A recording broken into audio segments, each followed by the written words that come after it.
Jake Mitchell had been working the salvage routes for nearly 6 years now, and he knew the rules. Rule number 1. Stay away from Vex ships. The insect-like aliens didn't take kindly to humans poking around their vessels, abandoned or not. But as Jake stared at his fuel gauge and the blinking red warning on his credit account, rules seemed a lot less important than survival. His salvage scanner beeped steadily, highlighting the derelict vessel floating 3 kilometers away. The ship tumbled slowly through space, dark and lifeless. Its design was definitely Vex, all those sharp angles and plating that looked more like a bug shell than proper metal. Jake had seen enough of their ships at trading posts to recognize one immediately. The distress beacon was weak but active. That usually meant the crew had bailed out in escape pods, leaving the ship empty. Jake ran a scan for life signs. Nothing. The vessel was dead in the water, and more importantly, it was full of parts he could sell. Just a quick in and out, Jake said to himself, guiding his small ship closer. Grab what I can carry, get out before anyone notices. His docking clamps locked onto the cargo bay entrance with a metallic thunk. Jake pulled on his environment suit, checked his oxygen levels, and grabbed his toolkit. The plasma cutter hung heavy on his belt, mostly for cutting through locked doors and sealed compartments, but it could serve as a weapon if things went wrong. The airlock cycled open with a hiss of equalizing pressure. Jake stepped through into the cargo bay, and immediately his nose wrinkled inside his helmet. Even through the suit's filters he could smell it, the stench of rot and stale air. Something had gone very wrong on this ship. His boots clanged against the metal deck with each step. Emergency lights flickered overhead, casting everything in a weak, yellowish glow. Long shadows stretched across the floor, making the scattered crates and debris look almost alive in the unsteady light.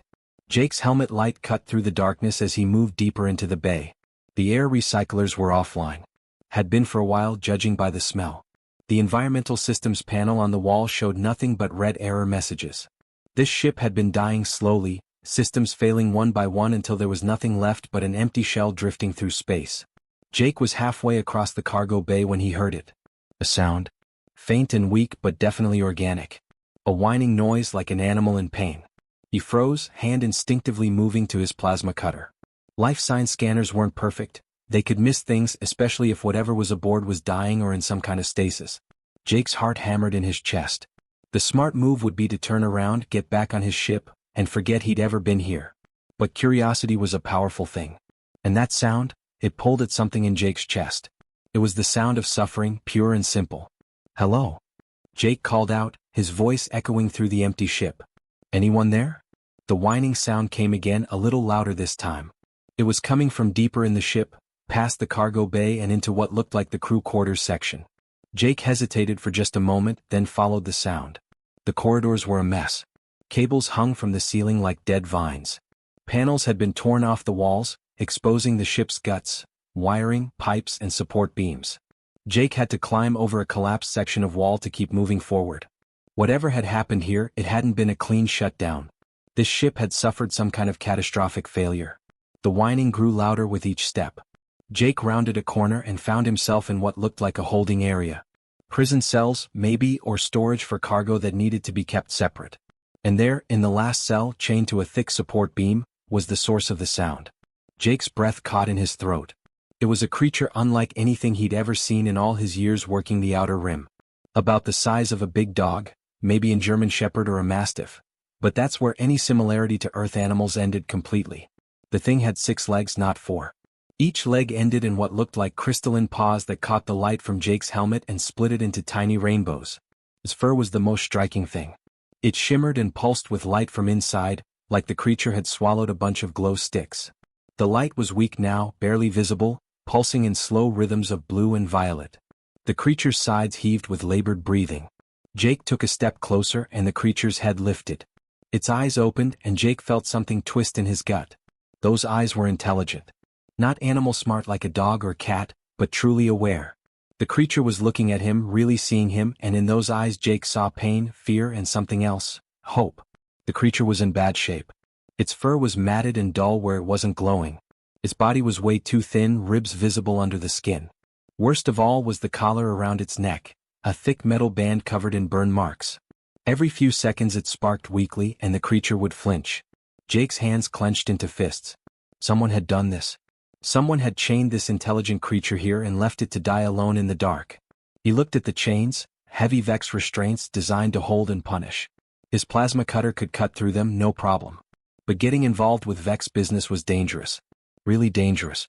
These aliens held grudges and they had long memories. If they found out a human had interfered with their property... The creature whined again, softer this time, and its glowing eyes never left Jake's face. Jake thought about 3 years ago when his own ship had taken damage during a meteor shower. He'd drifted for 2 days, watching his oxygen slowly tick down, sending distress calls that nobody answered. He'd given up hope. Then, at the last possible moment, a passing freighter had picked up his signal and pulled him to safety. The captain, an old woman named Betty who ran cargo between stations, had asked him why she bothered to help. Because leaving someone to die when you can help is the kind of thing that keeps you up at night, she'd said. Jake pulled the plasma cutter from his belt.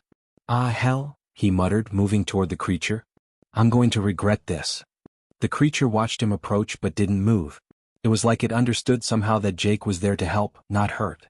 Jake knelt down beside the heavy chains and fired up the plasma cutter. The tool hummed to life, its blue flame bright in the darkness. Hold still, buddy, Jake said softly. This is going to be loud, but I promise I'm not going to hurt you. He pressed the cutter against the first link.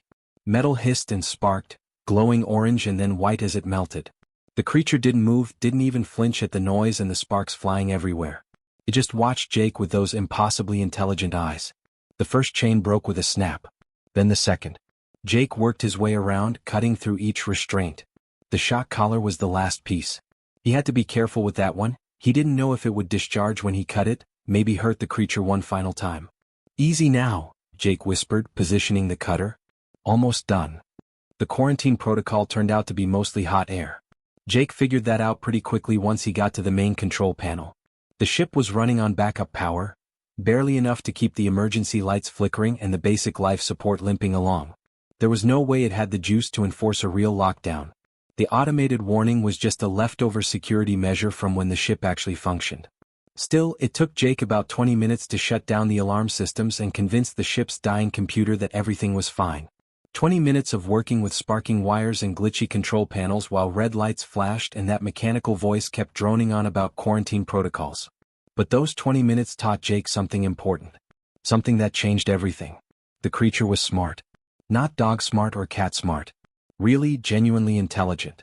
When Jake needed to access a panel on the wall, he gestured for the creature to move back. Without hesitation, it had stepped away, giving him room to work. When he pointed down a corridor trying to figure out which way led to the main systems, the creature had looked where he pointed, then back at him as if understanding the question. The most impressive moment came when Jake started heading down a corridor that looked clear. The creature had suddenly jumped in front of him, blocking his path. It planted all 6 legs firmly on the deck and let out a sharp, warning bark. What? Jake had asked, frustrated. I need to get through here. The creature wouldn't budge. It kept whining and looking at the corridor ahead, then back at Jake. Finally, Jake had shined his helmet light further down the passage. About 20 feet ahead, the floor had completely collapsed, leaving a gaping hole that would have sent him tumbling into the lower decks. Oh, Jake had breathed. Okay. Thanks, buddy. The creature's glowing markings had pulsed a little brighter, and it had guided him to a different route, one that was actually safe. After Jake finally got the alarm system shut down, he started thinking about practical matters. Like the fact that he'd been on the ship for almost an hour and hadn't seen any food or water. The creature looked half-starved, which meant it probably hadn't eaten in days. Maybe weeks. Jake searched through the storage areas, climbing over debris and prying open sealed compartments. Most of the ship's supplies were gone. The Vex crew had clearly taken everything valuable when they abandoned ship. But in a small locker near what used to be the crew quarters, Jake hit pay dirt. A case of emergency rations, the kind that could last for years in storage. He pulled out one of the sealed packages and looked at the creature, which had followed him through the ship like a shadow. All right, let's see if you can eat this stuff. Jake tore open the package. It wasn't anything fancy, some kind of protein bar that smelled vaguely like cardboard and tasted worse. But it was food. He broke off a piece and held it out. The creature approached slowly, cautiously. It sniffed the food, its nose twitching. Then, very gently, it took the piece from Jake's hand and ate it. For a moment, nothing happened. Then the creature's whole body seemed to light up with excitement, and it started eating with desperate, frantic hunger. Whoa, easy there, Jake said, pulling the rest of the bar back. You eat too fast after starving, you're gonna make yourself sick. Trust me, I know. He'd learned that the hard way during his early salvage days, when money had been tight and meals had been irregular. Eating too much too fast after going hungry always ended badly. Jake rationed out the food in small pieces, making the creature wait between each one. It was hard. The creature looked at him with those big, glowing eyes, clearly wanting more. But Jake held firm. I know, buddy. I know you're hungry. But this is for your own good. The creature's markings pulsed in a pattern that Jake was starting to recognize. It was like watching a mood ring. The colors and rhythms changed with the creature's emotions. Right now they were pulsing in a steady, warm pattern that felt like gratitude. Jake found himself smiling. You're welcome. He needed to call the creature something. Calling it the creature, or buddy, wasn't going to cut it long term. Jake thought about the way its fur glowed, the way those markings pulsed like a beacon in the darkness of the ship. Beacon, Jake said. I'm going to call you Beacon. That okay with you? Beacon's markings brightened, pulsing faster. Jake decided to take that as a yes. With Beacon fed and looking a bit more lively, Jake turned his attention to the ship's life support systems. They were failing and failing fast. If he was going to get out of here alive, and if he was going to take Beacon with him, he needed to stabilize things enough to safely transfer back to his own ship. While working on the environmental controls, Jake accessed the ship's computer logs. He was looking for technical information about the systems, but what he found instead made his stomach turn. The captain's log entries told a story that made Jake's blood run cold. Beacon wasn't just some animal the Vex had picked up. Beacon was a void hound, a rare, incredibly valuable species from a sector of space Jake had barely heard of. These creatures had a special ability. They could sense dimensional rifts and navigate the weird anomalies that made faster-than-light travel dangerous. They were living navigation computers, basically, and that made them worth a fortune on the black market. The Vex had captured Beacon illegally. They'd snatched Beacon from somewhere in the Tertius sector and planned to sell to the highest bidder, some crime syndicate that dealt in exotic creatures. But during the journey, the ship's power core had started failing. A cascade failure, the kind that couldn't be stopped. The Vex crew had three choices: fix it, die with the ship, or abandon ship. They'd chosen option 3. And they'd left Beacon behind, chained up in that cell, because taking Beacon with them would have meant admitting what they'd been doing. It would have been evidence of their crime. So they'd decided it was easier to just let Beacon die. Those bastards, Jake muttered, reading through the cold, clinical log entries that described Beacon like a piece of cargo, not a living being. He looked over at Beacon, who was now curled up near the wall, watching Jake work. The creature had been through hell. Captured, chained, tortured with that shock collar, and then abandoned to die slowly in the dark. Alone. Jake felt anger burning in his chest, but also something else. Determination. He wasn't going to let that be the end of Beacon's story. Don't worry, Jake said quietly. I'm getting you out of here. He turned back to the environmental systems, trying to coax a bit more life out of the dying ship. That's when something amazing happened. Beacon stood up and walked over to where Jake was working. The creature's crystalline fur started glowing brighter, and the light began pulsing in rhythmic patterns. It wasn't random, there was structure to it, almost like code or music or language. And somehow, impossibly, Jake started understanding the alien technology better. It was like Beacon was translating for him, showing him which systems were connected, where the real problems were, what needed to be fixed first. Jake's hands moved almost instinctively, rerouting power, bypassing damaged circuits, all while Beacon's fur pulsed in those helpful, guiding patterns. You're helping me, Jake said, amazed. You're actually helping me understand this stuff. Beacon's eyes met his, and Jake felt something wash over him, a warmth that seemed to come from outside himself. It was like Beacon was reaching across the gap between their species, forming a connection, saying without words, yes, friend. Yes, together. We work together. Jake had never experienced anything like it. It was almost like he could feel what Beacon was feeling. Not clearly, not like reading someone's mind, but more like a distant echo of emotions. Trust. Gratitude. Oh. Yeah, Jake whispered. Together. Working with Beacon's help, Jake managed to stabilize the life support systems and get the emergency beacon operational. He sent out a distress call on all frequencies, standard procedure for any salvager who found themselves in trouble. The response came fast. Too fast. Within an hour, Jake's comm system crackled to life. The voice that came through was harsh, clicking and buzzing in the way Vex voices always did when they used human language. Attention human vessel. This is Captain Vextar of the recovery ship Crimson Talon. You are in possession of stolen property. Surrender the subject immediately or face prosecution under Vex territorial law. Jake's hand froze on the comm panel. He looked at Beacon, whose whole body had gone rigid. The creature's markings were flickering rapidly, erratically, the colors shifting to darker blues and purples. Fear. Beacon was terrified. Jake thought about what he'd read in the logs. Thought about Beacon chained up, dying, abandoned. He thought about the easy thing to do: hand Beacon over, avoid trouble, go back to his simple salvage life. Then he looked into Beacon's eyes and saw that desperate hope again. Yeah, Jake said, checking his plasma cutter's charge and feeling his jaw set with determination. That's not happening. Jake had maybe 10 minutes before the Vex ship reached them. 10 minutes to prepare for a fight he probably couldn't win. He wasn't a soldier. He was a mechanic who occasionally salvaged parts from dead ships. But he'd learned a thing or two about survival over the years, and one of those things was this: when you can't win a fair fight, don't fight fair. All right, Beacon, Jake said, already moving through the ship with his toolkit. We're about to have company, and they're not going to be friendly. Beacon followed close behind him, those 6 legs moving silently across the metal deck. The creature's markings were pulsing in quick, nervous patterns. Beacon understood danger was coming. Jake worked fast. He sealed off certain corridors using emergency bulkheads, creating a maze that would force the Vex to come at him from predictable directions. He rigged the environmental controls to flood specific sections with steam on command. Nothing lethal, but enough to create confusion and block their vision. He even managed to override the safety protocols on a cargo loader, turning it into a makeshift battering ram he could activate remotely. The derelict ship was falling apart, but that just gave Jake more options. Unstable power conduits became potential electrical hazards. Damaged gravity plating could be manipulated to create zones of zero-G or sudden gravity spikes. It wasn't much, but it was something. The sound of cutting tools echoed through the ship. They were here. Jake positioned himself in the engineering section, the doorway giving him a clear view of the cargo bay. Beacon pressed against his leg, and Jake could feel the creature trembling. He reached down and gently scratched behind what he thought might be ears. Hard to tell with an alien species, but Beacon seemed to like it. Stay close to me, Jake said quietly. No matter what happens, stay close.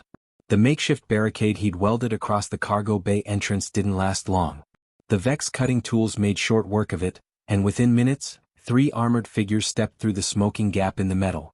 Vex soldiers looked like walking nightmares if you weren't used to them. 7 feet tall, with chitinous armor that looked like it had been grown rather than built. Their heads were insectoid, with compound eyes that seemed to see in every direction at once. Each one carried energy weapons that could punch holes through hull plating. The one in the middle, the leader, Jake assumed, stepped forward. His armor was darker than the others, decorated with markings that probably meant rank or achievement in Vex culture. Human, the leader said, his voice clicking and buzzing through a translator. You are foolish to resist. Return our property, and we may let you leave with your life. His mandibles moved in a way that Jake had seen before at trading posts. It was the Vex equivalent of laughing. They were mocking him. Jake stood his ground in the engineering doorway, one hand resting casually on his toolkit. Beacon stayed pressed against his leg, a warm, trembling presence. Here's the thing, Jake said, keeping his voice calm and level. Beacon's not property. Beacon's a person. And I've got about 6 different ways to blow this ship's power core. You want to test whether I'm bluffing? He wasn't bluffing. The power core was already unstable. That's why the Vex had abandoned the ship in the first place. Jake had spent the last few minutes making it even more unstable, rigging it to overload with just a few commands from his handheld control pad. The Vex leader, Vextar, according to the ship's logs, tilted his head. His mandibles twitched in what might have been amusement or annoyance. The creature is valuable merchandise, human. Worth more credits than you will see in your entire primitive life. You cannot comprehend what you interfere with. Primitive, huh? Jake replied. He pulled out his datapad and held it up. Primitive enough to access your captain's logs. Primitive enough to download every file about your little trafficking operation. Names, dates, routes, buyers. Everything.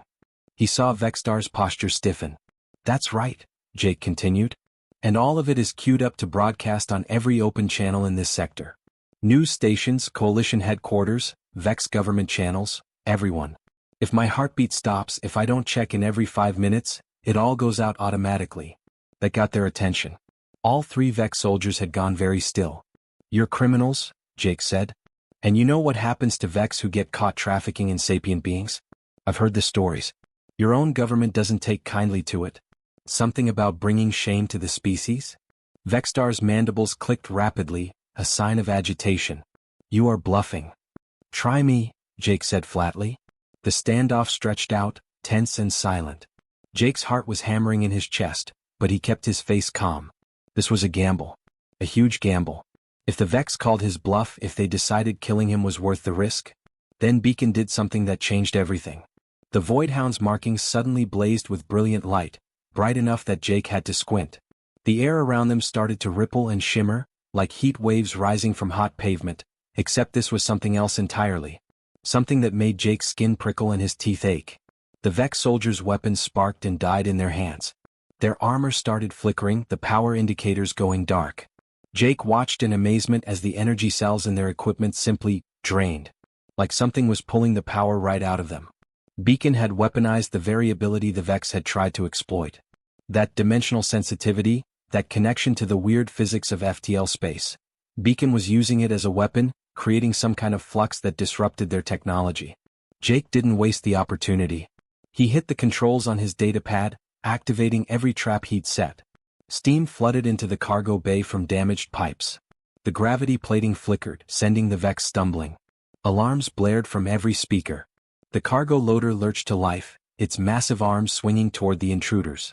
In the chaos, with their weapons dead and their armor failing, the Vex had no choice. They retreated, falling back through the breached entrance to their own ship. But before they left, Vexstar turned back. Even through the steam and the flashing lights, Jake could see those compound eyes locked on him. You have made an enemy this day, human, Vexstar said, his voice cold and clear through the translator. The Vex do not forget. We do not forgive. Yeah, well, Jake muttered as the Vex ship disengaged with a thunk of releasing clamps. Get in line. The moment the Vex were gone, Jake's legs went weak. He slumped against the wall, adrenaline draining out of him and leaving him shaky and exhausted. That had been way too close. Way too close. Beacon pressed against him, and Jake realized the creature was trembling. Not from fear anymore, but from exhaustion.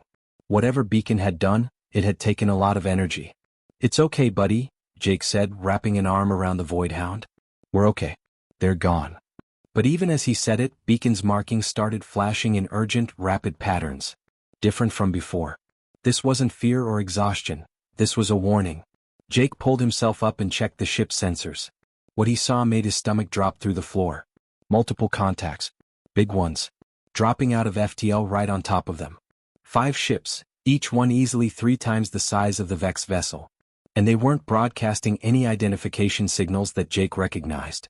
Jake pulled up the view screen and his mouth went dry. The ships were like nothing he'd ever seen. They looked organic, almost alive, their hulls curved and flowing like they'd been grown instead of built. And they were glowing with the same bioluminescent light as Beacon's fur. Oh, Jake said quietly, his voice barely a whisper. Oh, that's not good. Beacon's markings were going crazy now, flashing in patterns so complex and rapid that Jake couldn't follow them. But he could feel something through their connection, not fear this time. Excitement. Hope. And something that felt almost like recognition? Jake's comm system crackled to life, and a voice came through. Not harsh and clicking like the Vex. This voice was different. Musical, layered, like multiple tones woven together into something beautiful and strange. Human vessel. You have our child. We mean you no harm. Jake looked down at Beacon, whose eyes were locked on the view screen, body practically vibrating with emotion. Your child? Jake said slowly, pieces clicking together in his mind. Oh man. This was about to get a lot more complicated. The ships that appeared around the derelict were nothing like anything Jake had seen in his years working space. They didn't look built, they looked grown. Smooth, organic curves that flowed like water frozen in motion. Their hulls shimmered and pulsed with bioluminescent patterns, the same blue and violet light that danced across Beacon's fur. 5 massive vessels, each one easily 3 times the size of the biggest coalition military cruiser Jake had ever encountered. For a long moment, Jake just stared at the view screen, his brain struggling to process what he was seeing. Ships that beautiful shouldn't exist. They were almost alive, breathing light into the darkness of space. His comm system crackled, and a voice came through that made Jake's spine tingle. It wasn't harsh like Vex speech, and it wasn't flat like most translator programs. This voice was layered, musical, like someone had taken whale song and woven it together with wind chimes and turned it into language. It was the most beautiful sound Jake had ever heard through a comm system. Human vessel. You have our child. We mean you no harm. Jake looked down at Beacon. The Voidhound's entire body was glowing now, brighter than Jake had ever seen. Those crystalline paws were practically dancing on the deck, and Beacon was making sounds Jake had never heard before, high-pitched chirps and trills that sounded like pure joy. The creature was vibrating with excitement. Tail? Did Beacon have a tail? Jake hadn't even noticed before, wagging so hard it was almost a blur. Your child? Jake said slowly, the pieces finally clicking together in his mind. Yes, the one you call Beacon. We have searched for many cycles. The Vex hid them well. You showed kindness. We are grateful. Jake watched through the view screen as a smaller shuttle detached from the lead ship. It was just as beautiful as the larger vessels, glowing softly as it approached. Then Jake saw something that made him question whether he'd hit his head during the fight with the Vex. The shuttle's doors opened and beings emerged. They looked like Beacon, 6 legs, crystalline features, bioluminescent fur, but bigger, more graceful, moving with a fluid confidence that Beacon's youthful energy lacked. And they were floating through space without suits. No helmets, no armor, nothing. Just shimmering fields of energy that surrounded them like soap bubbles made of light. That's not possible, Jake muttered. But apparently it was. The shuttle docked with the derelict and Jake's heart started hammering. This was first contact. Real, actual first contact with an alien species humanity had never encountered. And he was handling it alone, wearing a stained work jumpsuit, on a half-dead ship that smelled like failure and old metal. The beings that came aboard moved like water, graceful and unhurried. The largest one approached Jake slowly, respectfully, while Beacon practically launched forward, chirping and glowing and pressing against the larger Voidhound in what was obviously a reunion. Through his helmet radio the translation software kicked in. The voice that came through was warm and deep, filled with emotion Jake could feel even through the mechanical filter. I am Beacon's parent. You saved my child's life. Jake swallowed hard. I just couldn't leave Beacon chained up like that. It wasn't right. Over the next hour, Jake learned more about the universe than he'd learned in 6 years of salvage work. The beings called themselves the Tertius Collective. Voidhounds, that's what other species called them, but they had their own name that the translator couldn't quite capture. Weren't animals. They were people. Sapient, intelligent, with their own culture and civilization. They didn't communicate with sound like humans or clicks like the Vex. They spoke through emotions and something the translator called dimensional harmonics, patterns of energy that Jake was only just beginning to understand through his connection with Beacon. Beacon was young. Barely an adult by their standards. And like plenty of young folks throughout the galaxy, Beacon had wanted adventure. Had wanted to see what was beyond the safe borders of collective space. So Beacon had snuck away, exploring, and had run straight into Vex traffickers who knew exactly how valuable a Voidhound was on the black market. We searched, Beacon's parent said, and Jake could hear the pain in that musical voice. Every ship, every station. The Vex hid Beacon behind false identities, false cargo manifests. We could not find our child. We feared. The voice trailed off. Feared the worst, Jake finished quietly. Yes. Then we detected Beacon's dimensional signature. Strong and clear for the first time in many cycles. When Beacon used power to defend against the Vex, it was like a light in the darkness. We came as fast as we could. Jake looked at Beacon, who was surrounded by other Voidhounds now, clearly being fussed over. He felt a warm glow in his chest that wasn't entirely his own emotion. It was bleeding through from Beacon. Happiness. Relief. Oh. You risked yourself for our child, Beacon's parent continued, turning those luminous eyes on Jake. You asked for nothing. You expected no reward. This is rare. In the galaxy, most species see only value, only use. They see tools or commodities. You saw suffering and chose compassion. This is precious. Jake felt his face heat up. I'm not special. Any decent person would have done the same. No, the Voidhound said firmly. They would not. We have encountered many species and most would have calculated profit versus risk. You calculated right versus wrong. The collective wanted to reward Jake. They offered him credits, enough to buy a small fleet of ships, enough to never work another day in his life. Jake's hands shook just thinking about that kind of money. But they offered him something else too. Something that made the credits seem almost meaningless. Beacon has formed a bond with you, the parent explained. An empathic connection. This happens rarely even among our own kind. It cannot be forced or broken. Beacon chose you and you chose Beacon. Jake could feel it now more clearly than before. A thread connecting him to Beacon, carrying emotions back and forth. It was strange and wonderful and a little scary. If you accept, the Voidhound continued, you could be trained as a navigator, working with Beacon to chart safe routes through unexplored space. You would be one of very few beings in the galaxy with this partnership. You would help build bridges between your kind and ours. Jake looked at Beacon. Those intelligent eyes met his, filled with hope and warmth and something that felt like love. Jake started, his mind reeling. That's when his proximity alarms started screaming. A ship dropped out of FTL so close that Jake could see the weapons ports glowing hot. A human coalition military cruiser, bristling with guns, broadcasting on every frequency. Attention salvage vessel. This is Captain Rebecca Brooks of the coalition cruiser Steadfast. You are ordered to stand down and prepare to be boarded. We have reports of an altercation with Vex citizens and unauthorized first contact with unknown alien species. Surrender any alien life forms immediately and prepare for detainment. Jake closed his eyes and let his head thunk back against the bulkhead. Of course, he muttered. Of course this happens now.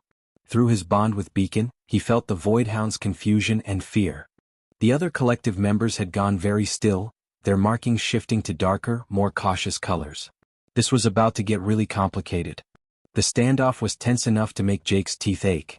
His view screen showed the coalition cruiser Steadfast hanging in space like a loaded gun, its weapons arrays powered up and ready. Inside that ship was Captain Rebecca Brooks, and from what Jake had heard over the years, Brooks was the definition of by-the-book military. She didn't improvise. She didn't bend rules. She followed orders and expected everyone else to do the same. And right now, her orders were to detain Jake and confiscate Beacon. Mitchell, Brooks' voice crackled through the comm system, sharp and professional. I've got 6 different reports saying you attacked Vex salvagers and stole their property. I've got orders to detain you and surrender any alien creatures to proper authorities for evaluation. Don't make this harder than it needs to be. Jake stood on what was left of the derelict's bridge, Beacon pressed firmly against his side. The other Voidhounds from the collective had positioned themselves around them, not threateningly but protectively. Jake could feel emotions bleeding through his bond with Beacon. Fear, worry, but also trust. Beacon trusted Jake to handle this. The smart play was obvious. Follow orders. Hand over Beacon. Let the bureaucrats sort it out. Go back to his simple salvage life and pretend none of this ever happened. That was the safe choice.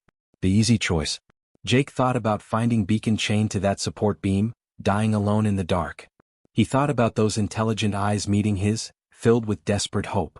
He thought about the connection they'd formed over these past hours, the bond that made Beacon feel less like an alien creature and more like family. With respect, Captain, Jake said, his voice steady despite his hammering heart. No. There was a pause.